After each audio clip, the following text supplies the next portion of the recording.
Let's go, ladies and gentlemen. Episode 5, What the Surf podcast. Silver medalist, all-round legend, Riley Fitzsimmons. Welcome to the show. Thanks for having me, Harold. It's nice we got the matching sunnies on today. Yeah, we'll take them off, though. We don't need those the whole way through.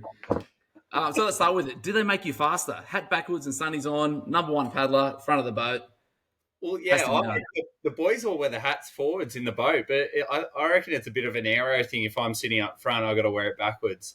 Speed dealers on. I've got to be going faster, surely. Surely faster. And that was pretty fast. So let's start off with the Olympics then. Third Olympics, fourth in Rio. You were done with it. Worst sport ever. I can't do it anymore. Then you get the weird Tokyo, and then we rock up with the boys at Paris and absolutely turn it on. Talk us through, I guess, the 9 years of emotion and what that felt to be sitting there after that photo finish and then just, the pure elation. Mate, sport is just the ultimate emotional roller coaster, I think. The highs and lows you ride year after year, week after week. Like, it's not even a year to year. So, it's unreal. It's been amazing to go, super special to just go to 3 Olympics, let alone just one. Never thought I'd even get to one. So go to 3 and to experience 3 that are so very different, and to finish up with a silver medal in Paris was unreal. So if we could just go, Rio 2016, 20-year-old young whippersnapper, world at your feet, compared to now a 28-year-old mortgage, soon to be wife and dog. How do the experiences differ with you as a person?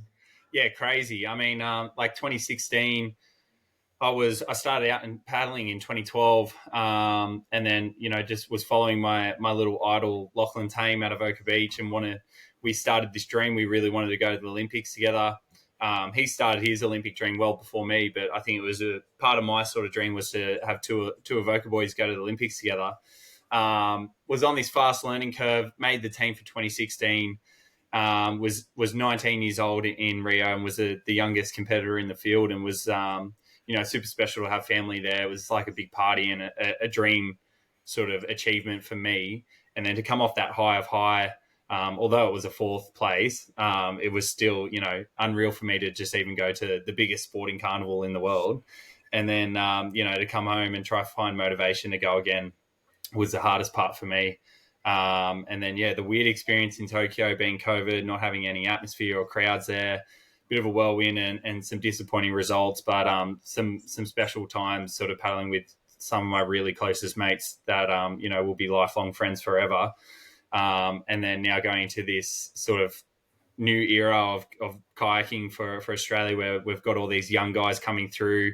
I really wanted to be a part of that and sort of be a bit of a mentor to those younger guys coming up in the sport. And, we went on our own roller coaster of bad achievements and now finished off on a really, really big high in Paris.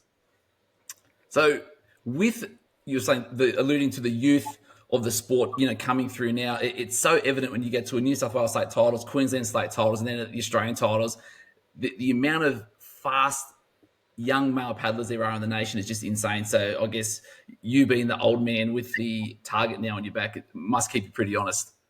Yeah, it's funny. They keep calling me the veteran, but I'm only 28 years old. But I suppose I was in their position once upon a time. I was that young sort of kid in under 17s trying to do opens events, and it's quite funny. I like that London K4 that won the 1,000 there, and they sort of ignited that dream for me and sort of made that sort of, I guess, that future goal not so unrealistic. Being all 4 of those guys coming from a surf life saving background, there was a pathway for me to go to the Olympics if I really wanted to and chase that. And I said in one of my interviews over in Paris that motto for the London Olympics was inspire a generation. They inspired me to get into the sport and want to achieve those types of goals in kayaking. It's what sort of got me into the sport. So yeah, it's really cool to go to the surf carnivals now and see, like, watch those under 17s and 19s races and see all the juniors coming through and see how talented they all are. I'm sure they're watching, and yeah, it's really cool. So inspiring generations, And Avoca Nipper Junior. I believe you won a state board title as well as a Nipper. Is that right?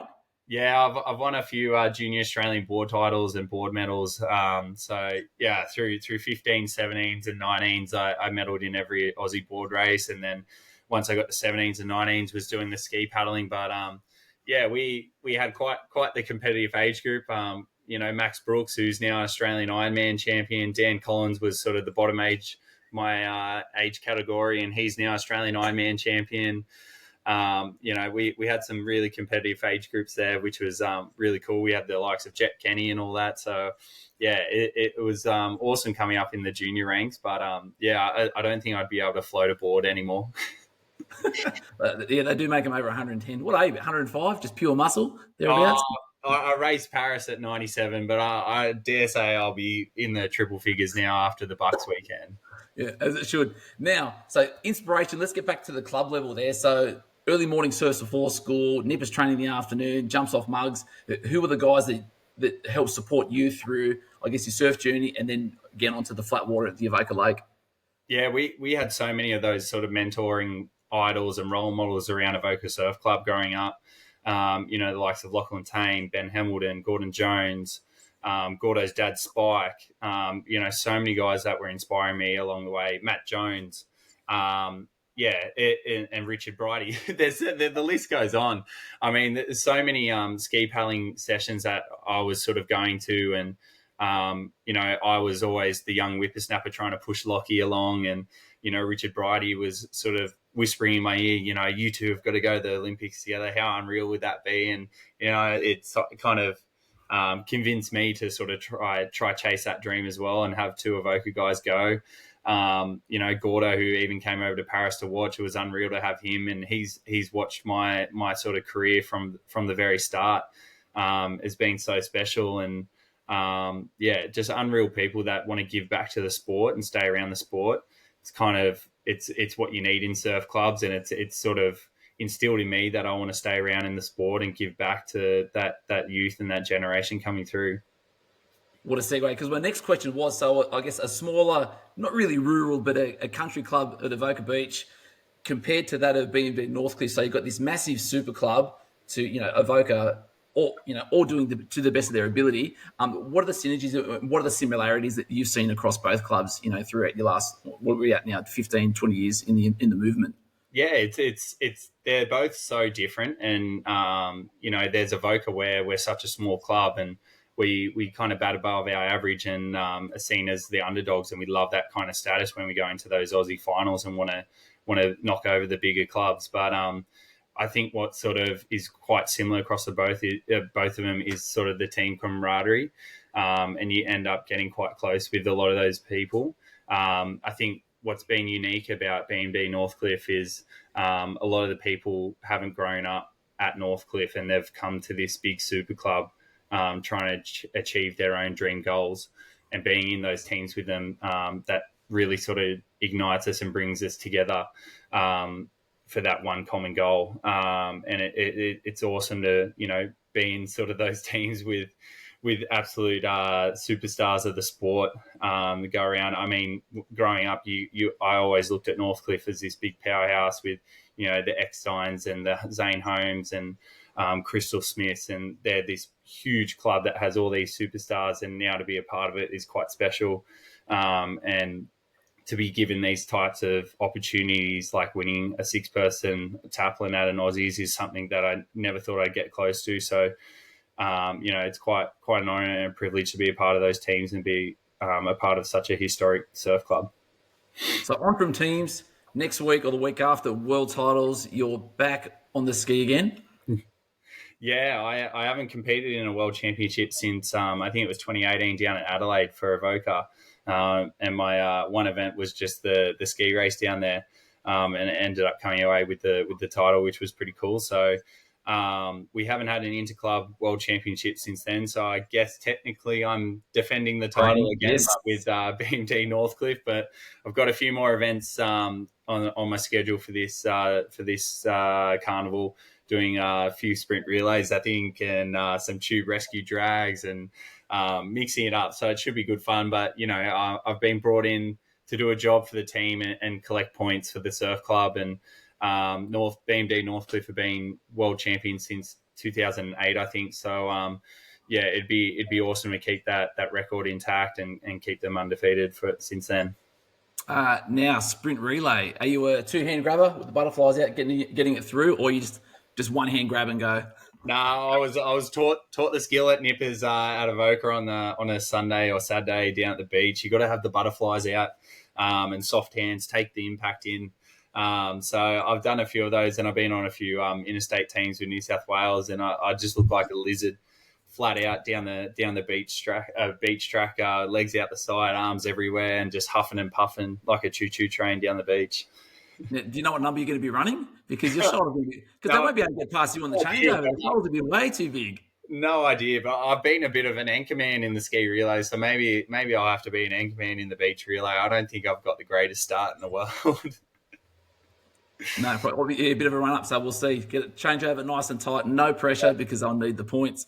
Now, world title. So we want to just go back. I want to talk specifically around, I guess, family and relationships now away from the sport. So folks are still down at the beach. See your old man every second morning down there talking about how well you're going up there, then unpacking the surf conditions because that's what everyone does down there. How important was it to have such a nurturing family within that environment just to support any love of the water that you wanted to do as a child? Yeah, it's been amazing. I think, being so thankful to mum and dad that we lived close by the beach, and they really gave me as a kid that freedom to, finish school and run down the beach and go board training or go surfing for hours on end, and then again on the weekend spend, upwards of 8 hours out in the ocean surfing Avoca Point. We had such a close friendship group growing up in Avoca where there was probably like 10 of us that would hang around the surf club all day and eat our hot dogs and hot chips down at the beach and just live down there pretty much. So, very thankful to my parents that they brought me up in that sort of environment. And dad was so nurturing in my sporting sort of career goals, where like mum was working full time as a teacher and dad retired the year before I went to primary school. So, every sporting carnival at school or on the weekend, dad was having to pick me up and drive me around and take me to things. And there was no sort of limit on what sports I wanted to try or go give a go. I suppose the only sport I wasn't allowed to do was cricket because I was pretty bad at that, and dad didn't want to sit around at an oval all day. But, so what other sports did you play then?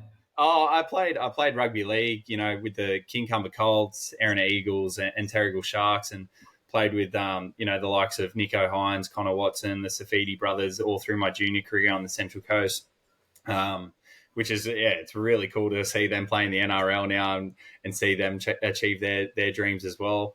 The surfing, the surf life saving, played a bit of soccer when I was really young. Just really wanted to have a go and give everything a go. Through school, it was swimming and water polo. But yeah, it's I think that's sort of a bit of a thing as when you're a junior and a youth, you really want to try everything. And, as long as it's fun and you're enjoying it, it's so good to try everything and find out what you love. And I was so thankful that, Surf Life Saving gave me that pathway to go ski paddling and then go to a kayak to achieve an Olympic level sort of aspirations.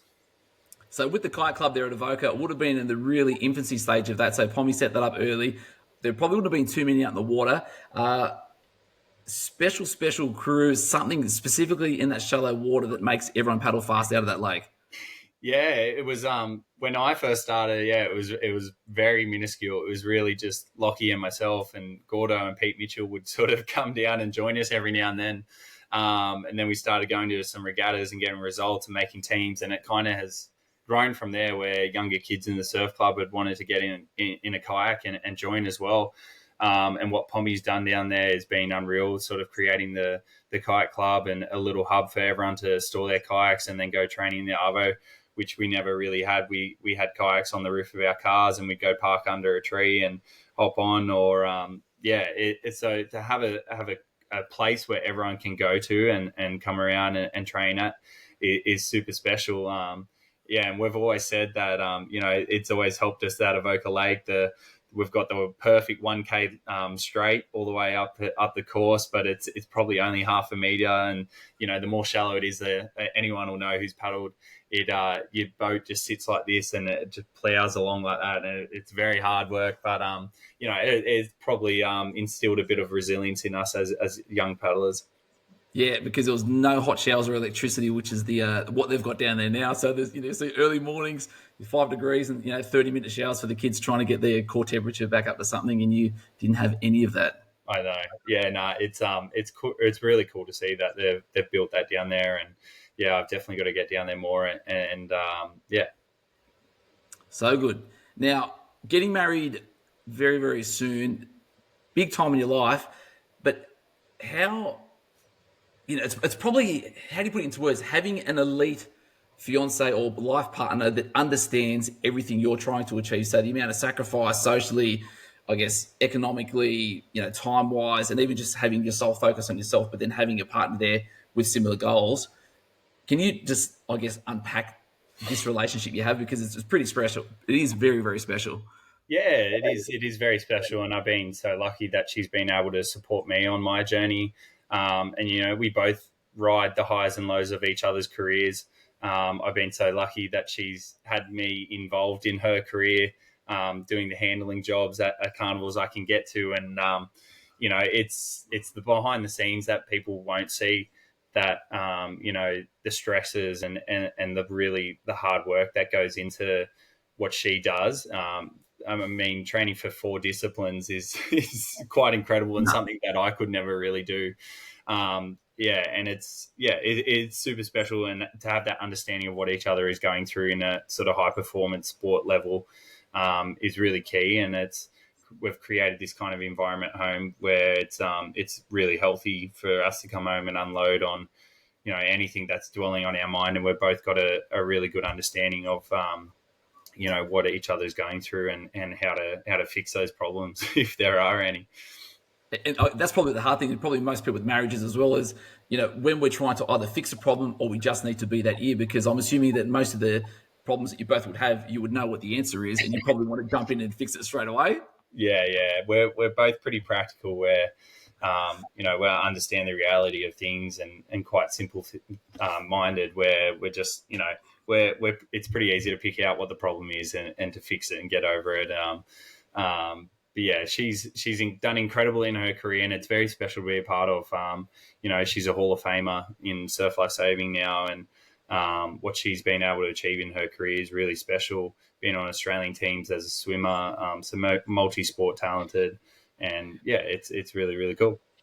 I think she's still like PWSA, like record champion for 12 meters freestyle on the Northern Beaches or state. But anyway, that's not. It was more annoying for me, because I was going to those swimming carnivals down at Homebush, and I remember I was a little whippersnapper swimming around, and every 5 seconds was new record, Georgia Miller. I was like, oh my God, who is this person? It's your future wife is who it was. That's crazy. That's even it. Anyway, I guess that's the pathways that surf life saving opens up, doesn't it? Because you probably may not have crossed paths had you not both been involved in the movement. So exciting times. Just some advice from a married man to someone that's going to be married. In about 6 weeks' time, your only answer should ever be yes, dear. That's it. Yeah, I know. I think I'll be lucky if me and Norman, my dog, even have a bed to sleep in. I reckon if I didn't say yes to everything. That is it. Now, outside of sport, Norman, that's your little mate. I'm assuming he's down on your right-hand side on the floor. No, he's hanging around. There's another dog here. His other mate, Theo, we're dog sitting at the moment. He's here, but Norman, I don't know where Norman's gone. He's floating around. So what are your other interests outside of, I guess, the world of kayaking and surf life saving? What do you like to get up to? Yeah, well, I guess one of my background is carpentry and construction. So I was straight out of school into an apprenticeship, and it's something that's been probably on the back burner for a little bit. One of those sacrifices for the Olympics is, you pretty much have to train full time, and sort of give up your job for a little bit, which has been hard to give up that type of wage. It's something that after sport I'll probably go back into a bit of building and construction, and there's always chores to do around the house that I'm doing at the moment and catching up on. But my background is building. I got my builder's license a couple of months ago, and I just love sort of creating new things. And it's awesome once you finish up a week of work and you stand back and look at what you created. It gives you that sense of, I guess, fulfillment. Yeah. All right, fulfillment. I want to talk about your lawn. Where are we at? A bit of the winter grass is now out. You are a proud man of your lawn. What are we up to there at the moment? Anyone that follows me on Instagram, I update almost every weekend on the grass, but it's been neglected for the last sort of 9 weeks, so it's not looking that great through winter. But yeah, I get all my little sprays and everything from a guy on the Central Coast that supplies me with everything. And Give Vanderlands a shout out if you need to. Yeah, Vanderlands. He's up at Batto Bays, Nathan. So yeah, it's one of my goals in summer is to have the best looking lawn on the street. And I reckon I might have got there last year, but I'm gonna be a little bit behind this year, I reckon. You were fast approaching dad territory because that's what happens after you have your first child. It's all about the lawn. Have you got any tips for lawn burn with the dog or not? You haven't figured that one out yet? No, that one's a never ending battle. But I was at a point trying to follow Norman with a watering can and water these weeds in every 5 seconds, but it's too hard. You just got to give up. All right, enough about the lawn. What does the next, I guess, 3 months look like for you? What's on the agenda? Well, yeah, so we're straight back into a bit of clubby stuff. So we got the Surf Life Saving World Championships up at Curro coming up. So straight back into that. Bit of racing on the ski, which will be fun. And then straight into a bit of celebrations again, which I've been trying to train up on. So we got the wedding in 6 weeks, which will be really cool. A lot of planning involved, not from my part, but more from Georgia. So I just got to turn up, which is the key thing. But it's going to be super fun. It's been a special year in my life. And then, a bit of ocean ski paddling and some more clubby stuff by the end of the year. But I'm looking forward to getting back into the surf life saving scene. I haven't really been that involved the last couple of years, and it's one of my sort of first loves, I guess. So it's going to be awesome to get back in that and have some fun with some friends. Yeah, we're definitely going to be looking forward to seeing you back on the beach. You said ocean ski. You're going to get into a bit of an extended 90-minute efforts on the water? Yeah, no, I don't enjoy the training for it all that much, but it's certainly good fun. I mean, being a kayaker and a paddler, that paddling community is so tight, and you don't realize till you go to an event like an ocean ski event where a lot of that sport is sort of your middle-aged guys and older guys, and they love going for a paddle and enjoying those ocean ski races, and they follow your career and they probably know more about the sport than I do. So it's awesome to go to those events and sit down, have a beer with them and have a chat and catch up on all their old stories. And they love following the kayaking and the surf life saving. So it's definitely a community that's super tight and I love being a part of. So good. Now, one of the last questions I've asked the past few guests on, where was the first place or first restaurant you went to for dinner when you got back and you didn't have to watch what you were eating? First restaurant I went to, I probably would have been just the local Burleigh Bears. I just went down to the footy club there with Georgia and one of my good mates, Murray Stewart, and his partner Beck and the kids, and had a palmy. I hadn't had a palmy in a while, and I was looking forward to a bit of palmy with some gravy on top and the chips, and they do a good one down there, so I had to get around it. That was Noah Havard's answer as well. Wow. Nice. All right, mate. Thanks for joining us for episode 5 of What the Surf podcast. We look forward to watching you back in the water very, very shortly for Worlds. Have you got any final words for our nippers out there following their hopes and dreams? Just enjoy it. Have fun. Keep your group of friends around and, just enjoy it. Looking forward to seeing everyone down at the beach and catching waves. Have fun with it. Yeah, it's an awesome place to be a part of, and it teaches you so many life skills in the whether it's saving a life or just being around the beach and surf safety. Legend Riley Fitzsimmons, silver medalist, legend. Thanks for joining us on What the Surf podcast. Thanks, Harold.